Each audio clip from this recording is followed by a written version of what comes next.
Hello, everybody, and welcome back to the Pop Culture Coram Deo podcast. We hope for our American audience that you guys are having a enjoyable and safe Memorial Day weekend. We're here to talk on this episode about the latest chapter of Star Wars stories, Solo, and I am here with Jared Moore. Jared, how's life treating you right now, man? It's going well, man. I've had a good day. Enjoyed worship at your church this morning. I've been on vacation all week, and so I went and worshiped with Jeff this morning, and Jeff's the best preacher in the Upper Cumberland. He doesn't realize it, but it's the truth, and I want to encourage you to check out his stuff if you can find it online. You online, brother? Your sermons? Yeah, we are. You are far, far too kind and straight shooting. I'm always flattered when you show up at my church when you're off from your own duties. So thanks for your kind words. You think of me too highly, but that's very kind of you. Yeah, go check it out. So is it on Midway Baptist in Cookeville, Tennessee, their website?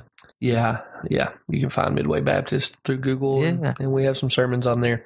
Do not expect them to be as good as Jared says, though. Just FYI. They're better. Yeah, you're a generous listener. Yeah, man, you preach the text, and that's the best. I mean, your content, it's up there with Johnny Mac, man, better than Johnny Mac. You have had a mental break, my friend. All right, that's far too much about me and my preaching skills. I am glad, though, that you've had a restful vacation, and we got to watch this movie together. Were you surprised, Jared, going into I think we saw it Thursday night, and we saw it at a showtime that was late, but we saw Infinity War around the same time, and by a large margin, Solo was the least populated theater, right? Oh, absolutely. Yeah, it was weird. Infinity War was literally no parking spots available, and there were multiple people double parked. Well, I think let's get into this a little bit. Starting off with the summary of Solo, I cribbed this from IMDb.com. During an adventure into the criminal underworld, Han Solo meets his future co-pilot Chewbacca and encounters Lando Calrissian years before joining the rebellion.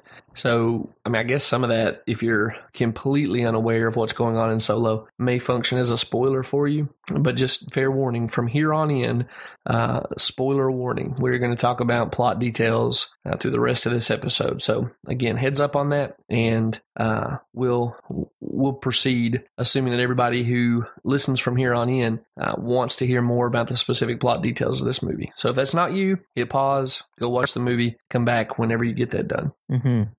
Conscience warning, Jared, anything that leapt out at you about, just stuff that people might want to be aware of? Not primarily with me, but I'll let you run with that. Okay, well, I looked on Plugged In, and Plugged In says there are several instances of foul language. Just full disclosure, I didn't notice them, and that may not bode well for me, but anyway, Plugged In says they're there. I trust their review.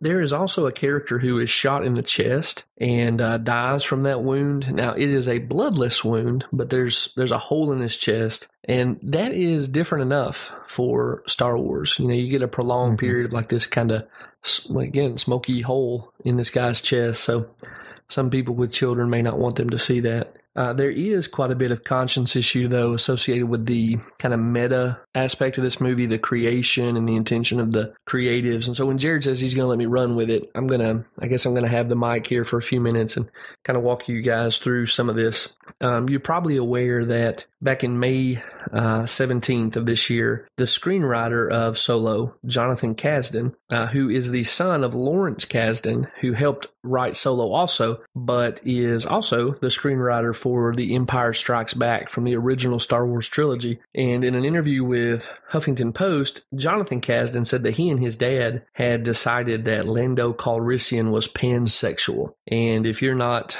up on the latest options, at least in a cultural sense, about how one refers to their own sexuality. Pansexual means that the individual is not limited in sexual choice with regard to biological sex, gender, or gender identity. And again, you're hearing the language of separating gender from biological sexual identity. Some things that we've talked about previously in this podcast that we would reject. We think clearly that God's design is for your biology to speak to who you are as a gendered human being. Pansexuals, though, they're going to cast aside any of those distinctions, at least in terms of who they see as sexual partners in potential. They're going to cast it aside far and wide. So in the interview with Bill Bradley from HuffPo, Jonathan Kasdan went on to say, there is a fluidity to Donald and Billy Dee's portrayal of Landon's sexuality.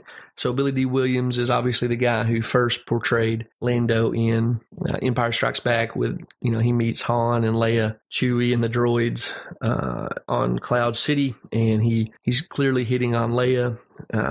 So Donald Glover comes along, picks up the role as the younger, and Kasdan says there's a fluidity to their sexuality. After this interview came out, Donald Glover, who's the guy playing Lando in Solo, gave a very enthusiastic affirmation. And he said, how can you not be pansexual in space? So, Jared, feel free to jump in on any of this if you want to, man. I know it's kind of my deal, but just from the jump there, this idea of pansexuality being built into Billy Dee Williams' portrayal of Lando early on in Empire, that is pure ridiculousness. Oh, yeah. There's nothing fluid about his sexuality, and I'm confident if I jumped into a time machine and asked Lawrence Kasdan and Billy Dee Williams, are you playing Lando as someone with a fluid sexuality? They wouldn't even have language to answer my question. They would laugh you out of the room. Yeah, it would be, what in the world are you talking about? Lando is a sexual creature in some ways in Empire. He clearly is hitting on Leia, but he's just doing what every male character who's come into her orbit has done, right? We've seen Luke feel an attraction to her before he realizes she is his sister.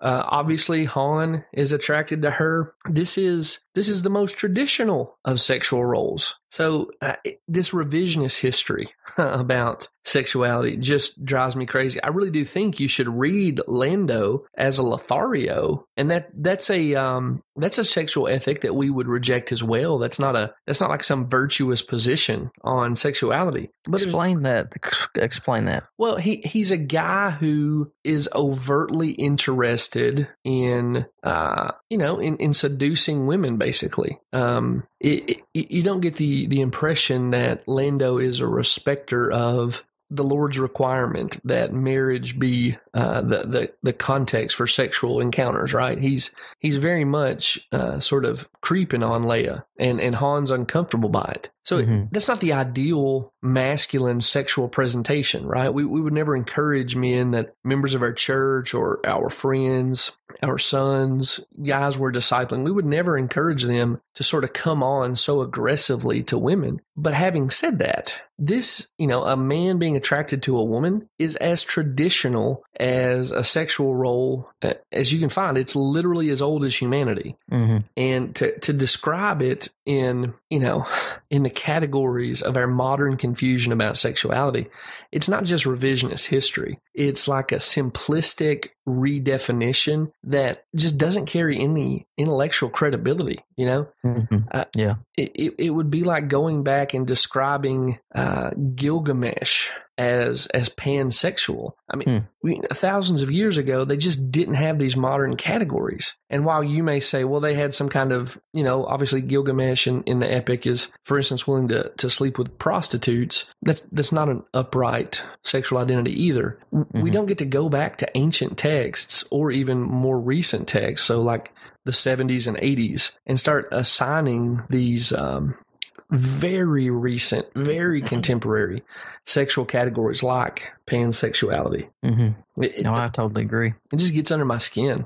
I get why some people who aren't members of the Christian community get frustrated with Christians saying that, basically saying that they're persecuted and that the LGBT community is shoving their values down their throat, right? I just have some people who I'm friends with who say that they get tired of hearing Christians whining about that. But this is just that sort of thing that justifies Christians or even people who just affirm traditional gender roles saying you really clearly have some kind of crazy agenda. If you're going to go back and force and shoehorn and wedge your very, very, very modern reading of sexuality onto texts and films that the people involved in them would have had no reference to what you're talking about in their own historical moment. Oh, yeah. So you see some more of this, and again, this is still in conscience warning. You see some of this stuff with Lando in the character of L337, which is Lando's droid and first mate. It is, roughly 6 foot tall, maybe a little bit shorter droid that has a female identity. They refer to it as her. And she's very outspoken. We'll talk about that more here in a minute. But there's this scene in the cockpit of the Millennium Falcon where L3 and Kira are having a conversation. And the droid says that, I guess thinking out loud, says that she and Lando could never be together because they were incompatible. Okay. So obviously being confused, Kira asks how that would work. And L3 says confidently that it would. And Kasdan and his over-sexualized ilk likely do mean this sexually, that the droid is saying they could figure out how to have physical intercourse. And that just makes me shake my head. But I have to confess, in theater, after the incompatible remark, which I took as a reference to emotional incompatibility, if you and I were talking to a single friend who'd broken up with their boyfriend or girlfriend, and they said we just weren't compatible, we might want to know what that means, but we wouldn't assume that it means something like the lunacy of a human trying to interface sexually with a robot. So I just thought, okay, they're saying that the personality of the droid and Lando are incompatible. But having come away and done some research on this movie, I realized, that was supposed to be a sexual reference. It's as dumb as can be. It's just as dumb as it sounds here on this podcast. It doesn't fit with Star Wars either. No, it's ridiculous. It's absolutely ridiculous. And, friend, listen, if you're listening to this and you're thinking that we're setting up for we hated this movie, I think you're going to be surprised by our conclusions. But this stuff does have to be dealt with and acknowledged and talked through. It's there. It's in the movie. And if you take young kids to the movie theater with you to watch this movie, you may want to be aware of that. I don't think young children are going to pick up on this. I'm a 36-year-old man, and because I don't think through those modern categories about sexuality instinctually, I missed it as well. But if you are taking an older teenager to this movie, I say an older teenager, a teenager or older, this is probably something you want to talk to them about and highlight the ridiculousness of this. Evidently, this is getting more popular, though, as far as, I don't know, I've seen articles on either CNN or Fox News and Japan or China making these robot dolls that people buy for that purpose. And it's insane is what it is. But if there's companies out there that are getting enough people to buy them to stay in business, then it's something that is another form of immorality and wickedness that we're going to see that is pushed as acceptable. Yeah. Well, this will be a bit of an excursus, but I just want to know you're absolutely right. Sex robots are here, and they're going to become ever more popular. But even what we're seeing in what you're describing there, Jared, these are robots that are designed to look like humans. L3 looks like a classic sci-fi robot. Yeah, that's true. And the lunacy of raising this issue in a movie aimed at the average movie-going public, particularly in a franchise that's aimed at children who this is just not on their radar in any way, shape, form, or fashion. It's enough to make you kind of pull your hair out and then throw it at the creatives behind this movie. You can have a serious conversation with someone about human sexuality. I feel like I have strong reasons to come to the biblical conclusions that I have. But, a guy like Ryan Anderson in his book, When Harry Became Sally, he spends a lot of time saying you don't have to have a theistic worldview to see this stuff. If you're really actually someone who believes in scientific methodology, you don't need reference to the Bible to see how we've become lunatics on this subject. But but they've shoehorned it into a Star Wars movie. And thankfully, I think it's a way that kids won't notice, young kids. And it's a good chance for Christian parents to talk with their older children about. But nonetheless, it's there, and it's just really frustrating. Man. The other part of this movie that we ought to talk about in the conscience issue is this largely online discussion about Solo as a social justice screed. So if I can summarize what I've been learning reading through this, the Star Wars cinematic universe, and by extension, the print and comic versions of that universe, is under the creative control of a woman named Kathleen Kennedy. And if you Google her, she has an extensive resume of working on major Hollywood movies. And if you do an image search on her, one of the first images that pop up in my Google search anyway is her with a group of women saying, with shirts on that read "The Force is female." And as she has taken or been given creative control over what we're calling the sequel trilogy of the main episodes of Star Wars, so I guess this is as good a time as any to talk about it. The movie Solo and the movie, its predecessor Rogue One from a couple years ago, are Star Wars stories. That means that these are supplementary tales that are set in the Star Wars universe, but don't advance the plot of the Star Wars narrative in the way that the main episode movies do. So episode 1, 2, 3 being the prequel trilogy, episodes 4, 5, and 6, the one that most of us grew up on, that's the original trilogy. And what we're in now with The Force Awakens and The Last Jedi and whatever the third movie will be, that's being referred to as the sequel trilogy. That's the main line of moving the Star Wars narrative forward. These Star Wars stories like Solo supplement and expand that universe. Kathleen Kennedy has control of the sequel trilogy, and you can tell in The Force Awakens and The Last Jedi that there has been an intentional move to diversify the cast. There are more people of color. Rey is the central force-wielding user, breaking with the tradition from Anakin and Luke. So a lot of people are attributing this to Kathleen Kennedy intentionally trying to bring diversity to the universe.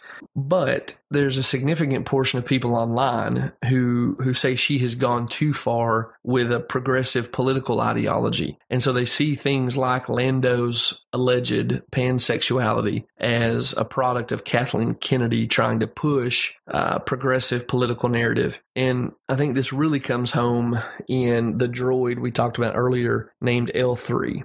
And L3, again, if you don't remember, she's Lando's first mate on his ship.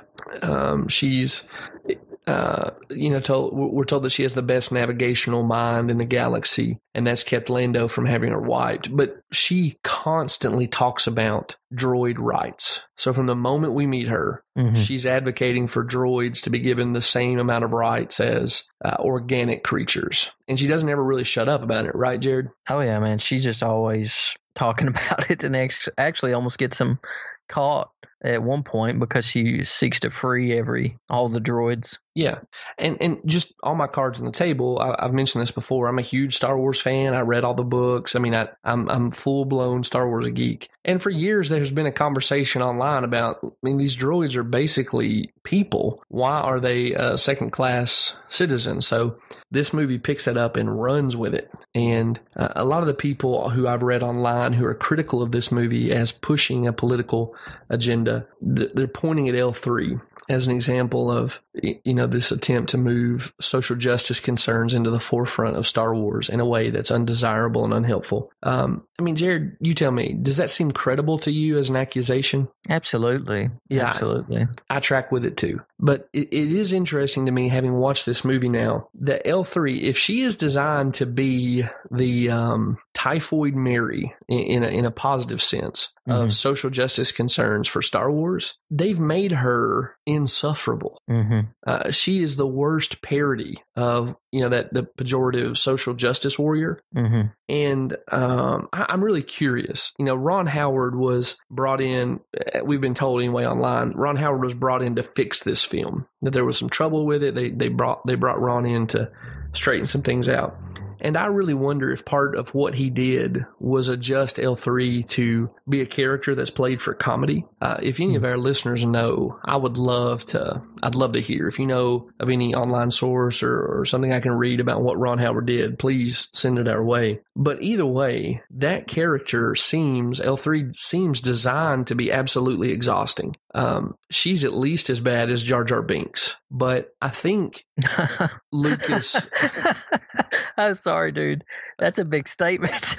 I feel like that's the case, but here's the difference. I feel like Jar Jar, they thought people would either tolerate or enjoy. Mm-hmm. And Lucas was kind of surprised when everybody was like, kill the Gungan. But L3, to me, seems written to be despised. And again, I would love to hear from people listening to this podcast to see if you agree with that statement. But I've had some friends just talking, through their experience of watching this movie online. I've had some friends, or one in particular, shout out to our friend of the podcast, Kevin Mollahan. He said that some of his friends in watching this movie, there were people in their theater who cheered out loud in the theater when L3 was eventually killed.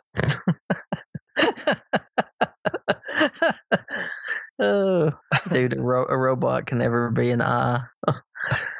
What? A robot can never be an eye person. Oh, yeah. How dare you? How dare you, Jared Moore, refuse to acknowledge the dignity of robot kind? That's why, yeah. That's funny. Well, it's funny because, dude, there are, I don't know, you ever watched any of these folks on CNN or Fox News? there are folks, there are ladies out there like that are in the political, the talking heads, and not only they also serve as senators and they run for president. Oh my! That are a lot like this robot. Well, be that as it may, I'm not going to touch that right now. It's true, man. It's true. I do want to say this. I think there are people who have a perspective on social justice issues that I find intellectually bankrupt, maybe even morally bankrupt, who are not the insufferable stereotype that that we assign to the idea of a social justice warrior. Mm-hmm. L3 is insufferable. And again, if she's supposed to be the bell cow who brings social justice to the Star Wars universe, this is as epic a fail as you can describe. She's annoying. She's eventually dead, and they dump her memory into the Millennium Falcon's navigational computer. Maybe they've got designs to bring her back, like as a voice in the Falcon. Although I don't know how you would explain. Basically, she was silent for all the other prior films. But either way, this character, she makes the social justice advocate look ridiculous and unbearable. And they don't need her because they already had Solo saving Chewie. And they go through and they save all those. What is his race called? Chewbacca's. How dare you? He's a Wookiee, sir. Wookiee, that's right. First you disrespect the droids, and now you don't even know about the noble residents of Kashyyyk? Well, I'm not as big of a Star Wars geek as you, dude. But and I forget. But they go through and they save so many Wookiees, and they save. Even they did not need her if they were wanting to push social justice. Well, she's there. The justification for her existence is that she is going to be the navigational system that gets them out of the cluster of black holes known as the Maw, or I think it was actually a specific gravity well that she was going to show them a route out of. Okay, that's fine. But just my point is whether or not she's needed for the plot or not as a droid who's good at navigation. If you buy the narrative that she's there to push social justice in Star Wars, this couldn't possibly work out better for those who don't want to see that happen because she's loathsome. And if you're someone who thinks that needs to happen more through Star Wars movies, you're going to be sorely disappointed because you are going to be tempted to stand up and cheer when she dies, even if you're sympathetic to her position. That's awesome. Yeah. I know this is a long intro to the movie and the conscience warning, but this is really a unique film in this way. And so we're spending a lot of time with it. That kind of leads to a note that you have to speak to about this movie, and that it is the reality that right now Solo is in the process of falling way short of the financial hopes of its backers. Just look today, CNN Money. It says that Solo has made an estimated $101 million domestically, which does not obviously include tomorrow's proceeds, but it does estimate for those. That would make Solo the smallest opening for a Star Wars film since 2002. And, this is a case of like, well, poor you. I'm sorry you just made all the money. That number, that 101 million, would be the biggest Memorial Day weekend debut in 4 years, but it's still nonetheless really way under industry expectations. So people are saying, maybe the film brings in 130 million, 150 million in North America. That was the initial estimate, but they've dialed those down to 105, 115.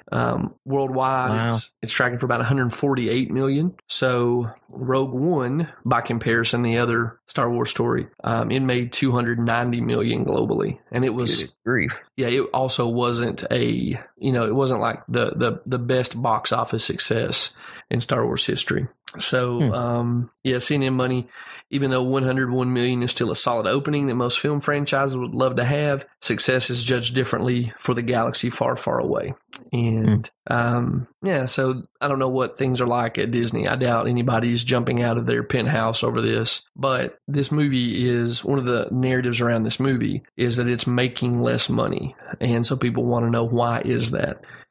And I tried to stay away from like trailers and articles about this movie because I knew I wanted to watch it. So I wanted to go in as fresh as possible. I think that served me.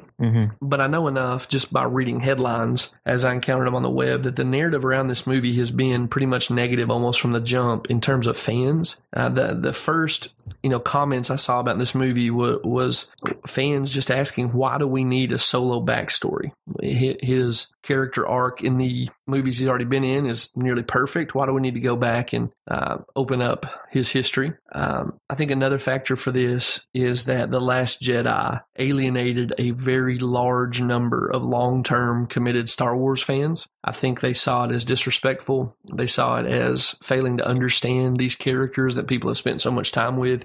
You can hear some of this in the review of The Last Jedi in our archives, because I gave voice to some of that. And of course, some pundits are speculating that audiences are tired of Star Wars movies, that there's some kind of fatigue. That seems simplistic to me. And then the fourth element or theory is that the politically progressive elements we talked about earlier may be turning off more mainstream American and international audiences, that they're not signing up for more Star Wars because they don't want to sign up for more political progressivism. I think that last one, I think that's affecting it some. I mean, I know Christian people that they do not go to the movie theater hardly at all, but they'll go see Star Wars movies because it is a safe, it's viewed as family-friendly entertainment. It really is. Well, and it's the kind of entertainment that families have a connection to. It's dad or grandpa taking the next generation to see Star Wars. Yeah. So family-friendly, yes, but also, it's almost handed down. Star Wars fandom is handed down like an heirloom, or like we root for the Tennessee Vols or the Notre Dame Fighting Irish. It's a family identity marker. Yeah, absolutely. And so folks, Christians who are wanting to hand something good, across the board, they're not going to put up with, this. If Star Wars, Hollywood, don't you have enough stuff? Don't you have enough stuff to push this pansexual stuff and the social justice? What I'm saying? Like overtly political things. Don't you have enough of that everywhere else? Can you not? I don't know. Can you not leave Star Wars out of it? Well, I think that's a question for another time. I think it really speaks ultimately to a colonizing worldview. That you have to not only allow the things we say must be allowed, but you have to affirm them as good. And, in my estimation, a lot of the worldview behind those who are subscribing to political progressivism and some of the elements that go along with it, like the redefinition of sexuality, gender identity, so on and so forth. Again, it's colonizing. They can't tolerate the idea of a world where these things aren't affirmed as good. And so, I don't want to hash all that out here with you, but I think the answer is something like a moral crusade. This has to be done because in their minds it is right and good. So no, there's nothing they would leave alone if they can, if they can use it as a vehicle to spread what they see as a better and brighter new world. I hope they go broke then. Well, it's going to affect them. Yeah, that gets to my read on what's going on now. Obviously, I have a podcast about movies. I'm in a lot of online communities that discuss movies. Reddit, message boards, Facebook groups, so on and so forth. I'm reading a lot of people saying, I want to say something back to Disney. Either I want to say back to Disney what you did with The Last Jedi in handling these characters that I've come to love so clumsily and maybe even disrespectfully. I want to tell you, I'm not going to spend money if that's what you're going to do. And then, more conservative political people who subscribe to more conservative political positions, and a lot of Christians. I have two friends that I can think of who have attended multiple Star Wars movies with me who are saying, I will watch this movie, but I'm waiting till it comes to Redbox or, I can stream it on Amazon or something like that because I don't want to be construed as encouraging or even allowing some of the, progressive elements. I say progressive, politically progressive elements in this movie. I think the least credible thing here is what may come to be the narrative about this movie. I do not think at all that people are tired of Star Wars. I think there's a huge appetite for Star Wars. I totally agree. It seems like there's all the time a new cartoon coming out or a new series they're obviously making money on all these things. Yeah, there have been some choices made with Star Wars franchises that I think people have rejected. So the video games, I think it's called Battleground, is the latest console version of the video game Star Wars universe. It has a lot of pay to play elements in it, and so people are saying, I'm just not going to do that. I'm not going to pay to play, even if you've got Star Wars characters there. That doesn't mean they're tired of Star Wars. It means they're tired of the methodology of accessing Star Wars. In this movie, I do think it's very credible. There's a significant portion of, whatever adjective you want to add to the descriptor, but middle of the road Americans who they're turned off by what they've seen so far with The Last Jedi. Maybe they're stirred up by some of the websites they read to see the problem is more pronounced than it really is. I don't know that I can, address if that's true or not, but nonetheless, they're seeing this as something like a part of the culture wars and they're checking out on it. In that way, I do think that if you've listened to our episode on Justice League, which is available in our archives, I put forward the theory that people hated Batman versus Superman Dawn of Justice so bad that it colored their reaction to the subsequent film, Justice League. And I think that's what's happening here. I think people are seeing some of the meta elements about this movie, the pansexuality of Lando. They're coming out of The Last Jedi really disappointed in a way that's kind of lingered with them. And they're saying back to the creators, we're not going to pay for this. Yeah, that's amazing. There what, maybe 20 people in our movie theater, and the manager told us that the movie before us was like 30 something. Well, I don't know if you remember this specifically. He may have told us about two, but he said the 7:30 showing had 16 people in it. That's crazy. Yeah, it was mind-blowing.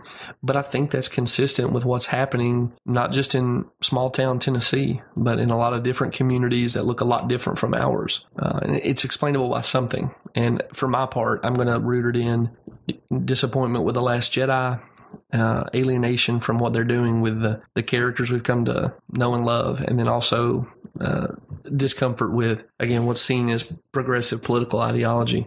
I think if that's what the narrative becomes on this movie, there may be a hope of recovering an interface between the audience and the creators that gives fans the kind of movies they want and makes the kind of money for the creators that they want. If it's just Star Wars fatigue, I think they will completely miss the the motivations and keep replicating the problem. We'll see what happens. Mm-hmm. So guys, we're well into this thing, and we've not yet talked to you about the movie itself and the story it tells.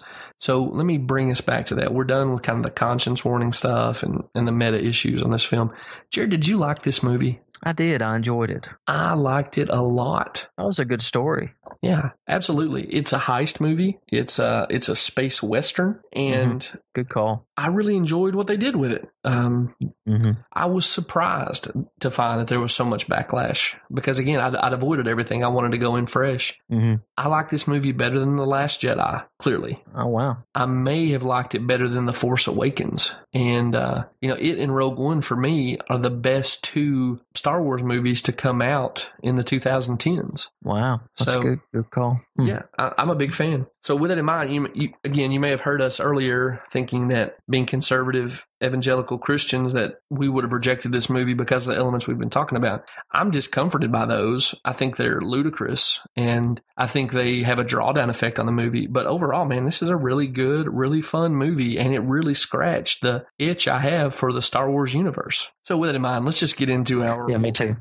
Sorry, I didn't mean to step over you there, but let's just get into the worldview analysis, Jared. So talk to me about creation in the world of Solo. I mean, it's the Star Wars universe, man. This is typical. You've grown to beautiful scenery, amazing special effects, strange creatures, strange characters. But there is and there's still this yin yang reality. Good and evil are present from eternity past to eternity future, it seems. But that's this world, this Star Wars universe. Yeah, I think it's interesting in the Star Wars universe that they just can't get away from the morality of the universe. It's so baked into their DNA that there is such a thing as good, there is such a thing as evil. This movie, again, is playing with political themes that in some ways are built on denying that objective good and objective wrong exists. But the running theme in this movie is that Han Solo is a good guy. And that, at the end of the day, he's going to choose what's right. So all that shows up here, this is a world where, even in the most difficult circumstances, people will work to find love and community. They'll fight for freedom, even if it's only for themselves. And they will have conversations about what is right and good to do in morally complex situations. So, what about fallenness?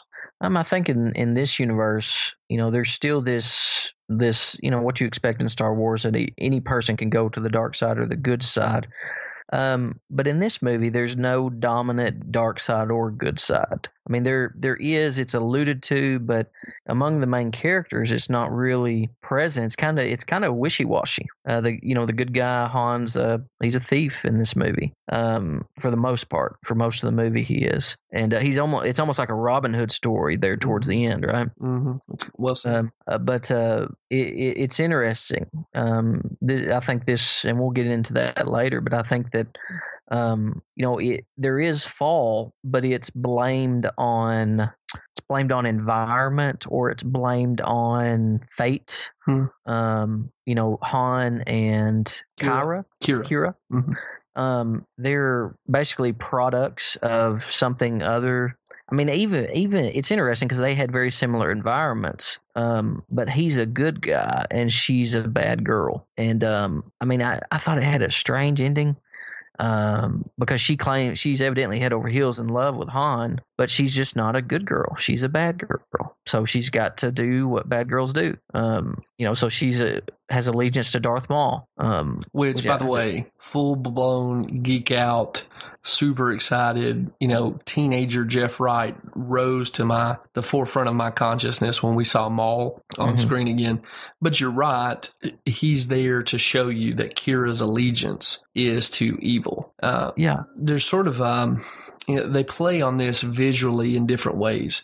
When we see Kira as an adult who is off Corellia, she looks very elegant and very glamorous, and she's moving in a high society. Now, it's one that, high society that's, built on a crime syndicate, but she is seen as elegant and glamorous. Han is rough and tumble, scrappy, looks every bit the rogue that we know him to be. At the end of the movie, though, the glamorous one becomes the one who is servant to evil, and the roguish, again, thief and deserter, malcontent, whatever you want to call him, he's the one who ends up giving his allegiance to the good. So they play with your expectations in that way. They do, but there's foreshadowing. But she's treated as a victim. She's had to do these things just to get off Aurelia. It's kind of didn't have a choice. That's kind of how it's presented. But once she kills, I can't even remember the fellow's name who was the lieutenant.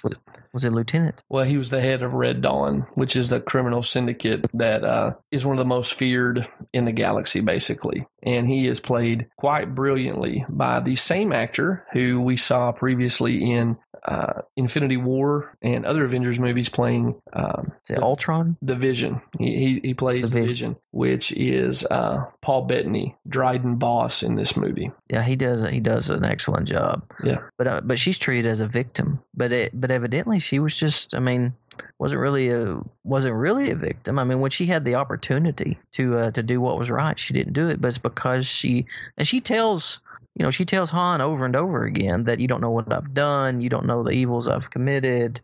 Basically, I'm a bad person.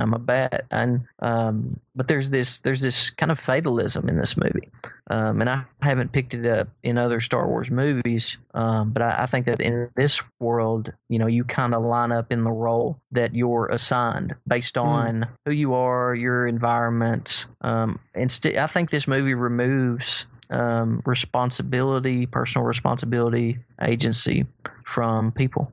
I think that's the idol in this movie, that you're kind of, you got to play the card you're dealt type thing, fatalism. Okay, well, let me ask you, hold on to that, because I want to talk to you about that more as we kind of go through our questions. That's interesting. I think we ought to highlight it a little bit more.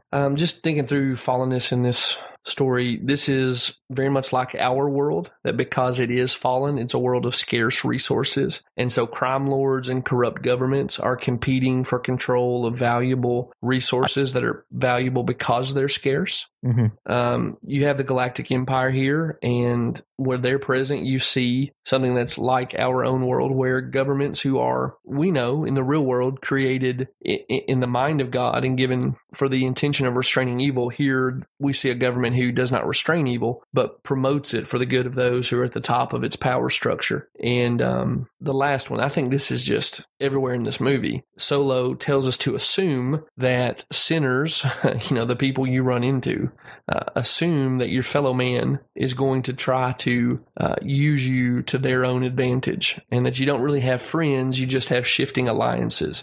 You may like some of these people more on a personal level, but they will stab you in the back the first chance they get. And, the movie plays with that expectation a little bit, because Solo eventually departs from it to some degree. But nonetheless, they want you to see that as the exception, with the rule being that people are only going to operate in self-interest. What about redemption? I think it's when Han Solo realizes that he's part of the good side, not the dark side. I think that's the ultimate thrust of the movie. When it comes down to doing the right thing, he does, revealing that he's, it's kind of foreshadowing. If you haven't seen the earlier movies. And if you haven't, what are you doing listening to this podcast? Yeah, for real. I can't believe it. Anyway, go on. Sorry, I interrupted you. But yeah, that's the goal, is to kind of put him on the trajectory to the earlier episodes. I think that's how redemption is accomplished in this movie, is him realizing he's the good guy. Sure.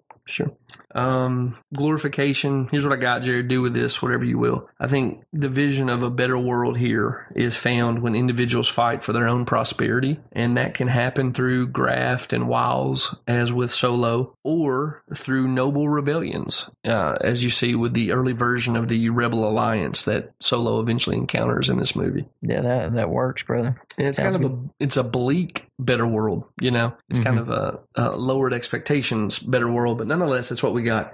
So guys, we're going to get into our questions now, where we analyze the stuff we've churned up through looking at the worldview of the movie. The first question there, of course, is what's the story? And I hope we've done that with you as we walk through creation and fall and redemption and glorification. Jared, what do you see in this movie when you think about where you are as an audience member, as someone who's drawn into this imaginary world? I found it difficult to associate myself with really anybody in this movie. It's odd to think of a thief realizing he's a good guy by stealing, and I don't know, through stealing and through scrounging and uniting with really people who don't have much of a moral compass. I mean, Beckett is not a good man in this movie. Played very well by Woody Harrelson, I would note. Mm-hmm. Yeah, he was good, and it was weird. He had that love interest, and you felt bad when his wife, I guess, died. Yeah, she died, basically making sure that he would live and that their robbery would go off successfully. And you felt empathy for him, and it was just I thought it was very. And we'll talk about it later. I thought it was odd how he died, but. So it was hard for me to identify with anyone because I don't think there is much a clear good or a path to good, even the path that Han takes. I guess towards the end of the movie, I would identify with him. But as far as, I thought the movie fit with the Star Wars universe. I thought it was, for the most part, I thought it was a really great story. I really enjoyed some of the slapstick comedy, kind of like what we've grown to expect from the Marvel universe. Last Jedi had a lot of it too, but I thought the Last Jedi had enough in it. Like, didn't have too much. Oh, I thought it had too much, man. I think this one had too much. I think it went overboard. Yeah, I think he was almost like Peter Krill, Star-Lord, right? Yeah, he not quite as witty, but here's the thing I'll say, Jared. The dynamics between Solo and Chewie have always been sort of this running joke of where Chewie growls something and his response tells you that Chewie has said something really funny. You know what I mean? So it seems more germane to these characters than in The Last Jedi, Poe Dameron starting the movie by trolling a Grand Admiral of the First Order. So that's my 2 cents, but I get where you're coming from. I guess I'm just saying it didn't bother me as much here because I have a tradition with these characters of comedic elements. Mm-hmm. Man, he was cracking jokes through most of the movie. Like, even when he's about to die, he would. I mean, like him and Chewie, he started out joking with him. Like when he's trying to kill him and he thinks he's this mud beast. I mean, it's just, I just thought it was a little over the top. But on the flip side of that, I really enjoyed the backstory for how Chewie and Han met. I thought that was well done, very well done. Yeah, and it served to show the Empire is barbaric, and monstrous. Absolutely. Yeah, I thought that was well done too. Really, again, I'm very positive about this movie on the whole. The things you're describing are great too. I found myself drawn in. I know there's been criticism of Alden Ehrenreich, who plays the younger Han Solo in this movie, and there has been since he was cast. Man, I thought he looked the part of a young, like Leo DiCaprio, and he had the roguish grin down. I'm with you in that if I had met Han Solo in this movie, I would not have cared for him in the way I care for that character now. But because I care for the Han Solo I meet in the original trilogy, it was easy for me to get caught up and rooting for this guy from the jump. And I really feel like this movie pulled me right in and kept me in its narrative waves right from the get-go. I think because of the banters, that so much of it, that it made me view him. He's not as tough as Harrison Ford is in the other one, as Han is later. Well, maybe he grows into it. I mean, I think, that's my real, what I really want to celebrate about this movie is that this guy looks like the guy that grows into the Han Solo that I come to love and appreciate. So maybe he toughens up over some of these adventures. Yeah, I hope so. What do you see in this movie that's good and true and awesome? I mean, what you've grown to expect is, like you were talking about the moral order, there's moral order to the universe. I mean, that's still present here largely in this movie. Usually a clear good and evil. It's a little wishy-washy in this movie somewhat, but for the most part it's there. It gets good and evil right for the most part. That good and evil is inside of us and it's outside of us both. I think Han Solo willing to sacrifice himself for Kira is praiseworthy. I think him and Chewbacca, the friendship that they have, I mean, I can see that friendship kind of with you and me and all of us guys that, that are preachers now that hang out. I mean, that's somewhat how we relate to each other. Yeah, so just guys being guys. Yeah, just for our listeners to be clear, Jared and I have been blessed with a group of friends that we've known basically since high school who are also pastors and they have similar theological commitments to us. And so the Lord has just privileged us to enjoy a long-lasting camaraderie with these guys on every important level. And so, yeah, the movie gets friendship right. Long-standing sort of, I don't want to get mystical here, but where you really feel like you connect with someone. Where, C.S. Lewis says you have this moment where you say, oh, you too? Yeah, Han and Chewie are eaten up with that. They get that very right. And that's so important to set up this story as a credible prequel. And so thankfully they pull that off. Yeah, absolutely. I mean, we rip on each other. All of us rip on each other like that, but it's because of a familial love among us guys, like a Jonathan David friendship. And I think that they've got that in Chewie and Han. Yeah, absolutely. And so the loyalty there is praiseworthy, I believe, and the friendship, and yeah. I don't mean to step on what you're saying there, but just a few other things I would throw into the hopper. The world of Solo is awe-inspiring. That's one of the things I like about Star Wars. It gives us strange creatures and fantastical lands, and the cosmos feels big there. And that's in some ways rightly reminding us that the actual cosmos that God built is great and grand and awe-inspiring and is designed to show us the greatness of its creator, right? John Piper years ago, quoting the psalm that says, the heavens are too small to contain you. He says that the cosmos is so large so that we would understand what too small really means. Mm-hmm. This movie gets that in some sense. I also think that this movie says something about the Imago Dei. There's a philosopher who I really enjoy his work. His name is Jay Bujashevsky. He's at the University of Texas at Austin. He's in the philosophy department. Obviously, as a philosopher, I guess I probably didn't need to specify he was in the philosophy department. But he wrote a book called What We Can't Not Know, and it's about the natural law and how being created in the image of God and having a sensitivity to God's moral code, we can't help but surface up in our persons that we're made in God's image and that we are accountable to Him, and that in some ways we're hardwired to respond to His morality. And so Han Solo, who very much is comfortable saying, I'm a rogue, I'm a guy you can't trust, the markers of moral, of low moral quality, he nonetheless, for multiple years, dedicates himself to getting back to Corellia to save Kira. He ends up being the guy who kickstarts the rebellion with a fuel supply. He goes to save Chewie and the fuel and the rebels when he could have attempted to get away with Kira. You kind of have this sense that ultimately people can't get away from their moral code. And that's where I'm going to ask you to talk more about your sense of fatalism here, because I think you're right. Actually, this movie kind of tells you have a destiny towards the light or towards the dark. And where I may read that charitably as the Imago Dei bubbling up, I may be giving it too much grace. You might be right in saying that, no, this is hard determinism. Yeah, my thing is, so it gets into what's distorted, evil, and false. So I think it's an idol. I think it seems that one has no ability to choose his or her path. There's this sense of one's past defining a person.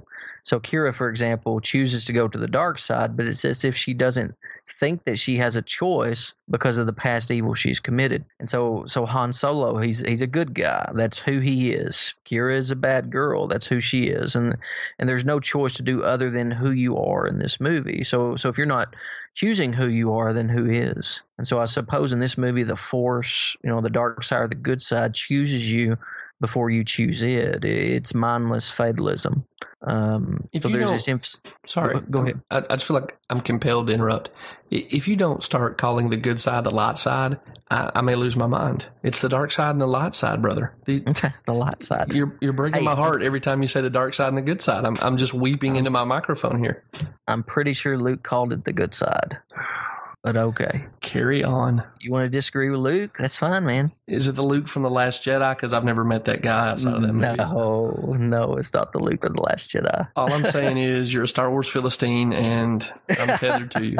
So one item, man, in this movie is an emphasis on fate. No choice in this movie. You're who you are. You cannot do otherwise. And so you see it when Han kills Beckett. Beckett, they're supposedly friends, but Beckett's a thief and a murderer. That's just who he is. And his betrayal of Han is predictable. And we even see, you see Han shoot him. Han shot first, actually. Yeah, Beckett says, I would have killed you. And he says, I know you would have. And it's just a weird scene where he comes over and he hugs him. It's almost like, I shot you because I knew you would do this. And it's just who you are. And so I'm going to come over here and love on you, even though you would have murdered me for this money. I did not like, it's just this wishy-washy, it removes you. I mean, this guy is a murderer. He's a thief and a murderer. He would have killed Han. Okay, you're talking about Beckett again. Okay, gotcha. I just want to make sure we're clear for those listening. Yeah, Beckett. I mean, and that you see Solo kill him. He's a thief and a murderer. That's who he is, and so that's what Han expects of him. You also see it in Kira's allegiance to Darth Maul instead of her allegiance to Han Solo, whom she supposedly loves desperately. It's because she's a bad girl. She's part of the dark side. And so, Jeff, what you brought up in The Last Jedi that you were concerned with. You think that there's going to be this moral relativism that is creeping into Star Wars, and I think that maybe this is their way of implementing moral relativism subtly, like the grand meta narrative. Yeah. Right. Yeah. So you remove agency from the people who are committing these acts. Yeah. So they're not responsible. Right. They don't have moral consequence for those choices. They're just pawns in a cosmic. Yes. Predetermined course. Gotcha. Yeah. Yes. And so if there's no moral agency and fate is something that chooses your destiny for you, then you're just living out fate's plan, so you can't be held responsible. And so perhaps this is the way that they're going to inject moral relativism. So instead of Star Wars saying that good is evil and evil is good, people would rebel against that. They may instead be saying we do not choose who we are. The universe, fate, our environment chooses for us, so we're not responsible. And the issue is that if you remove responsibility from what we do, you remove evil itself. I mean, because you think of someone who is mentally handicapped or does not have the capacity to understand right and wrong for whatever reason. I mean, there already in our court systems there are different types of punishment for folks like that. You can plead insanity, and if it's legit, your sentence is going to go down, right? Mm-hmm. Or there are different punishments for minors, and I mean we could quibble over different beliefs on those things. It probably have to be a case by case basis, but you and I would both agree that there is that that responsibility needs to be in order to have justice. You have to have moral responsibility. You have to have a sense of. You have to have someone in order to punish someone or hold someone accountable. They have to be morally responsible. And if they're not morally responsible for it, then you don't hold them accountable for it. And so, but the issue, the other side of that is if you can't hold people morally accountable for evil, you can't hold them morally praiseworthy for good either. And so it's a double-edged sword. You end up, in the name of moral relativism, you also end up destroying good. And the price is going to be far more than folks are going to be able to to stomach. You end up with this moral relevancy where good and evil are forever, and it's bleak, but praise God, it's not true. God is all good from eternity past through eternity future, and his goodness surpasses the evil of man and demons. You're here. And we're people who have a very high view of God's sovereignty, and we're comfortable with terms like predestination, but not any version of that story that eliminates the responsibility of moral choices and the significance of moral choices made by God's free creatures. Oh yeah. So I'll talk about that some and how the gospel applies. Well, I'd love to get there. The one thing about what's false here that I would add, just as a supplement, I think that this movie would push you to see at least some segments of human society is basically defined as a Cain versus Abel, brother preying on brother ecosystem. And I have no doubts that there are sections of our world that are like that. But in a way, I think Solo wants us to think of that as the default setting. And we do live in a fallen world, but we live in a fallen world that still bears the marks of the goodness in which it was created by its good creator. And so even as someone who says humans are by default fallen, I'm not going to default to this predatory prey on or be preyed upon ecosystem that Solo assumes. Good job. Good, yeah. Beyond that, though, I'd love to hear you talk about how the gospel applies here. So I think the gospel applies. So this idol of fatalism, I think the gospel offers something much better than that. So fate isn't. This basically something that has happened to you that you have no control over. It's kind of like, I don't know, it's a poor illustration, but you think of fate as like Cupid, the story of Cupid shooting people with arrows and you just fall in love. You have no choice in the matter. It just kind of happens to you. Well, that's kind of the path that you're on, and who you are is something that has happened to you, and you're just choosing kind of along this path. But biblically, men and women and children are responsible for what they do. We are image bearers with agency, with human responsibility. We're persons. We have eternal value. We're going to be held eternally accountable by our Creator. And so with that, I want to take just a brief moment and talk about, for example, concerning fatalism, concerning the impeccability of Christ. All right, so the impeccability of Christ, it's the doctrine that argues that Christ could not have failed. He could not have sinned. He could not have disobeyed. But the central reality, and the reason why people argue this, and why people have argued this in church history, is not because of a fatalistic, his path has been predetermined. But the central reality is the agency of the divine Son. The divine Son, the divine person acting. All right, so not the fatalism of the Father forced him to do something, or God forced him to do something. Now, of course, the Father willed and predetermined, but the Father's predestination doesn't remove agency of any person, including God the Son. Instead, God's predestination, so the Father's predestination, renders free human agency certain. So freedom, being defined as one being able to act according to his or her nature. So I don't believe in libertarian free will. I believe that we are basically bound to our natures. We are free to act in accordance with our nature. I don't even believe God has a libertarian free will. I believe God must act according to his nature. That's why God can't sin. That's why God can't lie. That's why you don't want God to have libertarian free will. Same way with us. That's the reason why. So if the nature is dead, then the person acting through the nature it's going to be sinful. And so that's why, in the Calvinist scheme of theology, we believe that, regeneration must happen prior to a response, a positive saving response to God, that it is a result of God's first acting on our heart because of the deadness of our nature, dead in sin. And so I say all that to say that so that God the Son cannot fail because he is always the divine person acting through his human nature. So the Son cannot fail because God cannot fail. Yet the Son can be tempted precisely because he is fully human. The Son can learn. The Son can suffer. The Son can eat. He can drink. He can die through his humanity. To summarize, the Son cannot fail because he will not choose to fail. And it's not because he has been removed of agency. It's actually precisely because of his agency that he cannot fail. And so to kind of push back on fatalism is not true for, well, it's not true for anyone, any person in creation. It's not true even for God. And so the gospel offers something much better than fatalism. There's no single person in all of existence who's removed of agency, assuming they are able to know they are I.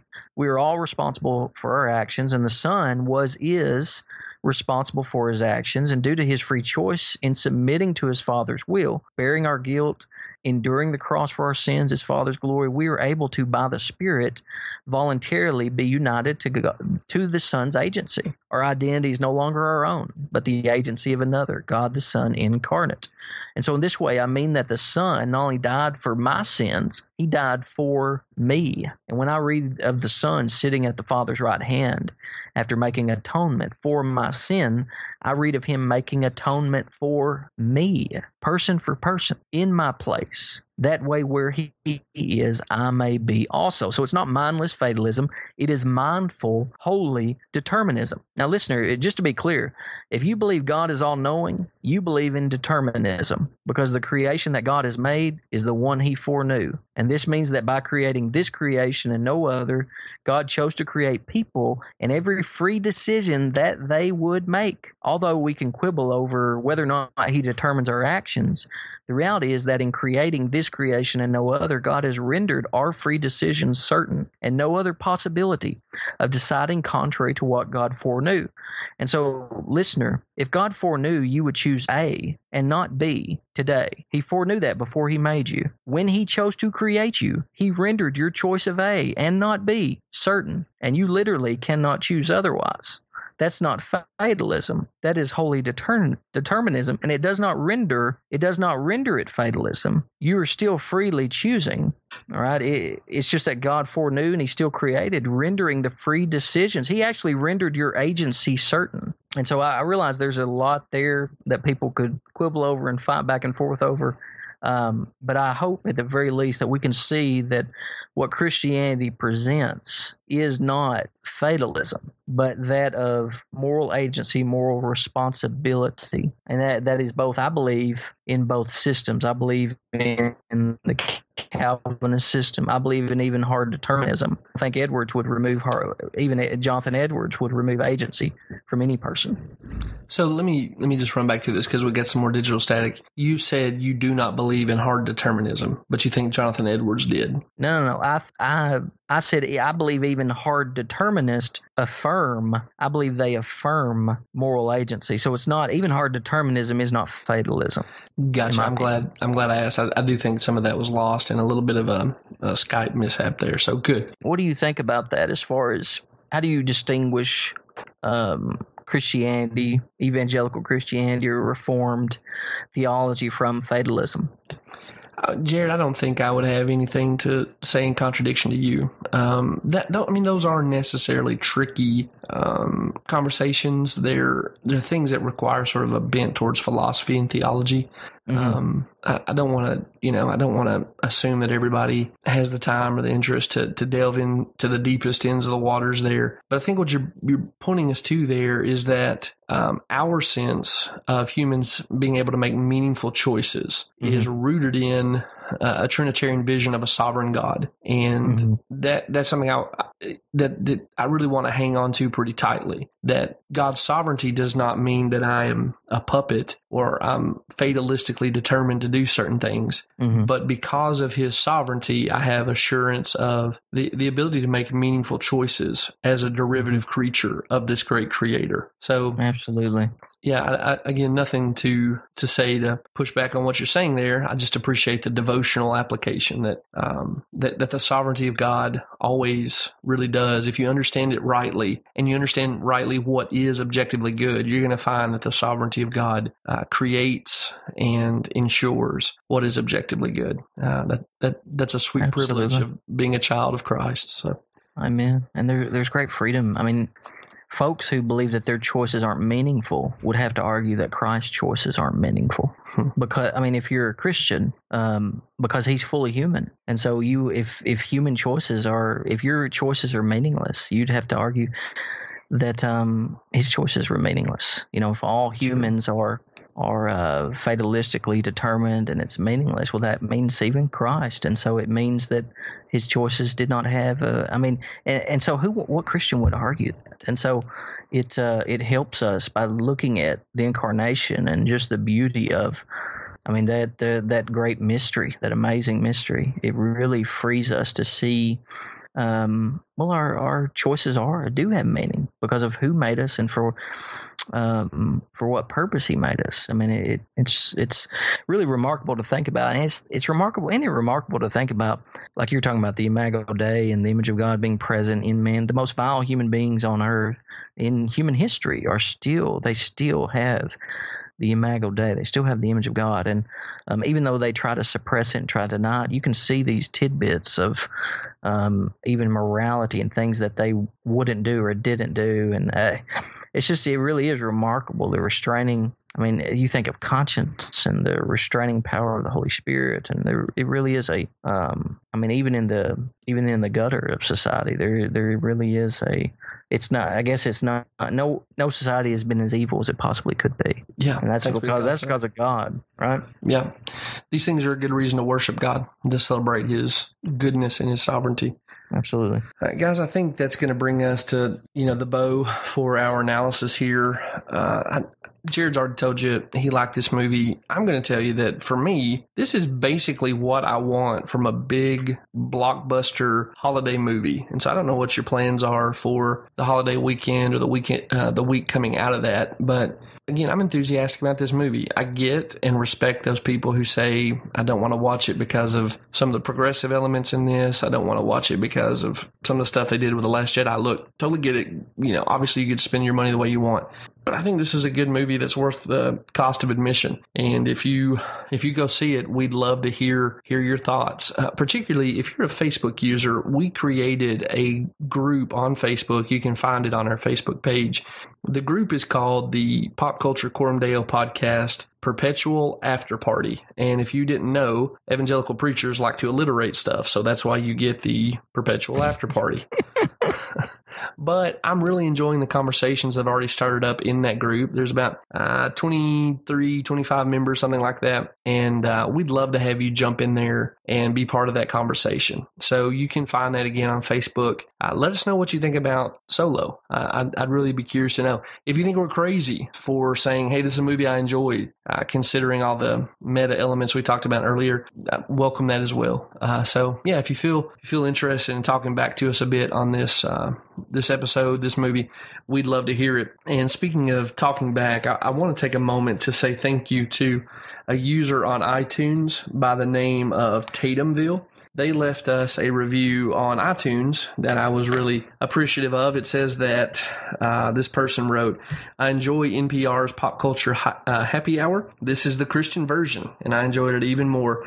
The host stretched the way I think and helped me see movies in ways I previously had not. Everything is viewed through a Christian worldview. They're funny too. Highly recommended. Much like Jared at the beginning of this episode, Tatumville, you are a gracious listener, but we are thankful for your kind words. We're thankful you're finding this profitable. We're really thankful you took the time to leave us a review. So thank you.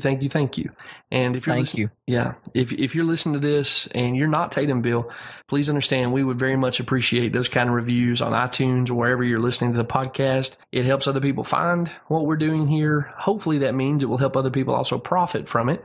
And certainly it gives us meaningful feedback where we can find out what's helpful and what's not helpful as we try to serve our audience with this podcast. So thank you for listening. Certainly thank you for listening.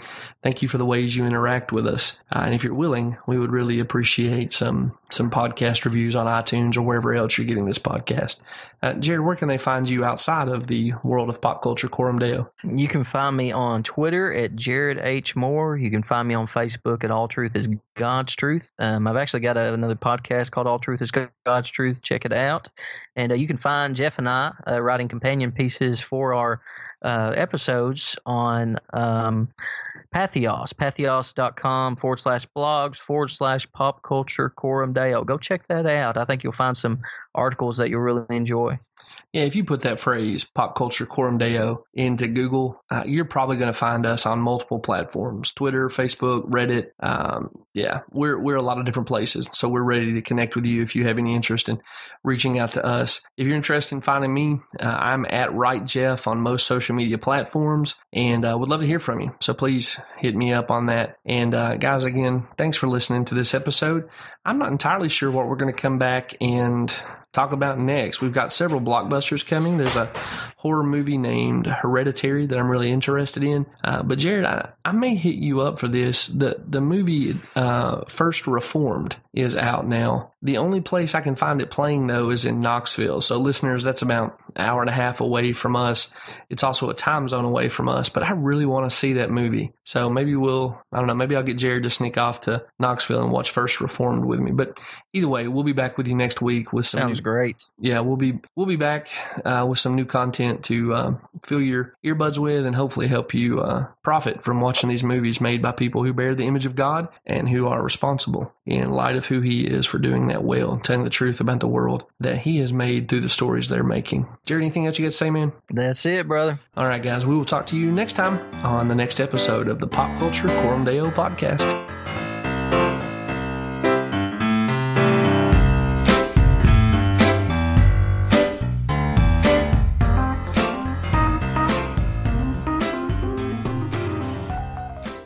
Dude, you know a lot about Star Wars. And you know a lot about the Trinity. I just don't know which one's more valuable, Jared.